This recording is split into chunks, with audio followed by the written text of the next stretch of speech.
You know what teachers secretly fear? The English language teachers, the examiners who correct the English papers, essays that start with, "My name is Rahul and I'm going to tell you about Palish," or those that end with, "Thank you for giving me this golden opportunity." You might be thinking that ऐसा थोड़ी होता है, ऐसा थोड़ी कोई लिखता है. But trust me, it actually happens a lot. Every year, class 10 students go into the exam hall like warriors, but then they end up writing essays like grocery lists. Random, messy, and sometimes even starting with the conclusion. So, if you have ever filled 2 pages to say one thing or use the word etc. when you ran out of ideas, then this video is for you. To be honest, I used to do it myself, but then later I realized how stupid I was. Hello everyone, welcome back to my channel Beauty of Language. So if you are in class 10th and essays still feel like a nightmare, don't worry because today I'm going to break down exactly how to write a good essay step by step that actually makes sense, impresses your teacher and doesn't make them cry a little inside. So whether you are writing up for exams or just improving your English, this guide will help you score better and write with confidence. And this is not just any regular video जहाँ मैंने ज्ञान दिया और निकल ली. Here, I'll explain everything using example from one of the essay topics of the previous board exams. And watch the video till the end for additional tips. And I've also discussed the common mistakes that students make. Check whether you are also doing the same or what. Let's start with the structure. See, a good essay has three main parts: the introduction, the body, and the conclusion. Think of it like making a sandwich. The top bread is your introduction, the filling is your body paragraph, and the bottom bread is the conclusion. So many people say that भाई intro और conclusion सही से लिख दे, marks पूरे आ जाएंगे. पूरी ऐसे थोड़ी कोई पढ़ता है. And if you are listening to such people, then my friend, you are going to face some serious mark deduction exam. Each part has a role and together they make your writing complete and impressive. Suppose you are eating a sandwich. Now, if the bread is stale and dry, but the filling is amazing, will it taste good overall?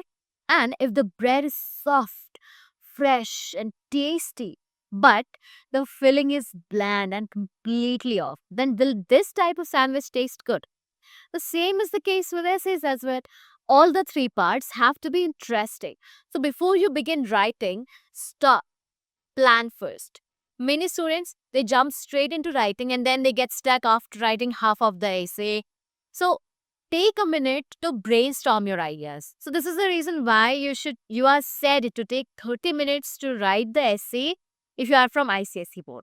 Suppose you have got an essay like this, more collaboration, less competition is the need of the hour. So it was asked in the this year in the boards, and this is the kind of argumentative essay, or you can say reflective essay.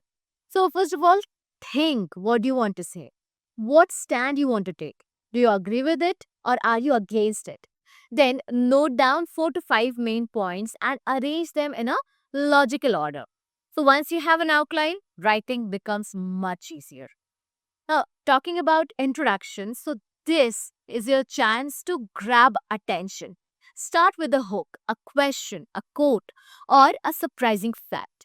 Then add a few lines of background information and finish with a statement. See, that's just a fancy term for your main point. So, our topic is more collaboration, less competition is the need of the hour. So, your hook could be something like, in today's fast paced and ever changing world, competition has become a part of our daily lives. So, this is a kind of fact. See, since it is a fact, so everyone knows. So, now the examiner will proceed to check in the next line that, okay, this student has said this line. Now, what else do you have to say on this? कि अच्छा ठीक है ये बात तो है लेकिन अब आगे क्या? So that creates interest instantly. Here I have used a simple line, a fact, but if you want, then you can use quotes also. Like there's an African proverb, if you want to go fast, go alone. If you want to go far, go together.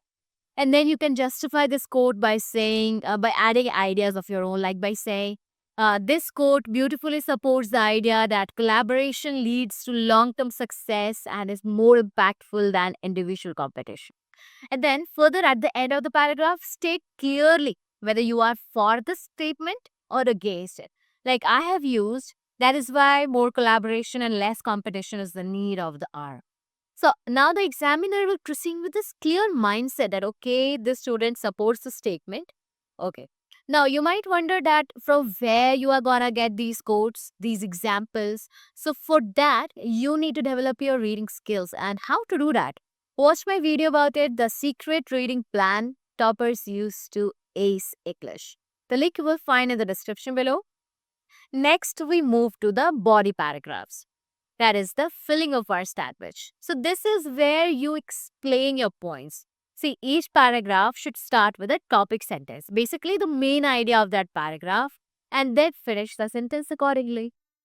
Then you add supporting details like facts, examples, and you can also add your personal experience. But keep in mind that these personal experiences should be related to the topic, not just writing your own story in the middle. Okay?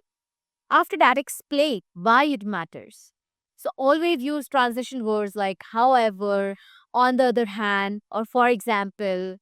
Why use these words? Hang tight because I'm going to explain it further in the video. Make sure that while doing so, don't make the paragraph too long. Keep it confined to 5 to 7 sentences only. See what happens that long paragraphs are not very impressive for the examiner. It should be short, crisp, precise, and to the point. No beating around the bush, and keep the essay confined to 5 to 6 paragraphs only. Okay, writing 10 paragraphs of the essay will not give you more marks, will not fetch you more marks. See, here in the second paragraph, what have I done is that I have elaborated the concept of collaboration. And then I have used a real life example to support it. Like moving ahead to the third paragraph, I have shifted from personal example to large scale example by stating that in real life too, no big invention or discovery has been made by one person alone. Great achievements are the result of teamwork. So with these points, I'm making my point stronger. Then in the third paragraph, I have started with the word moreover. So as I said in the beginning, use more of these transitional words. Because these words, what do? They provide clarity. They guide the reader and put forward a stronger argument and undoubtedly show attention to detail, which is very important in your essay. Now, the conclusion. So, when it comes to conclusion, what most students do is that they repeat the things stated in the introduction. So, please don't do that. Don't just repeat everything you said. Summarize the main points and restate them in a fresh way. Now, restating them in a fresh way doesn't mean that you write some other lies there. No, there has to be a relation between the introduction and the conclusion. Now, end with a strong closing thought, a call to action, a hopeful message, or a suggestion. Here in our example, see, I have started with the transitional word in conclusion. Now, you can also write lastly, finally, conclusively, last but not the least. And also here in the last line, I have ended it on a hopeful note by saying, as students and future citizens, we should focus on helping each other grow than pulling each other down. The world needs more team players, not just winners. I hope you understood how to write an essay clearly. Now, let me quickly share some common mistakes you should avoid. Don't write without planning. Don't go off topic. ऐसा नहीं पूछा जा रहा है आम के बारे में और आप लिख रहे हो इमली के बारे में. Avoid casual language or slang. And please check your grammar and spelling before submitting your essay, because no matter how good you have written the essay, if it is poorly presented, then you are gonna lose marks. Stick to the word limit, use proper transitions, and revise your work. And you know what is the most important part of it all? Practice. Without practice, nothing is gonna work. ऐसा नहीं कि ये video देख लिया सब समझ गया and then you decide कि अब बाकी का एग्जाम में देख लेंगे. No, it never works like that. The more you practice, the better you will get. Read sample essays, ask for feedback, and keep writing. So that's it for today's video. If you found this video helpful, drop a like, share it with your classmates and friends. And don't forget to subscribe for more class 10 English tips and tricks. If you have got a topic you want help with, comment below and I'll cover it for my upcoming video. See you in my next video. Till then, bye bye. Take care.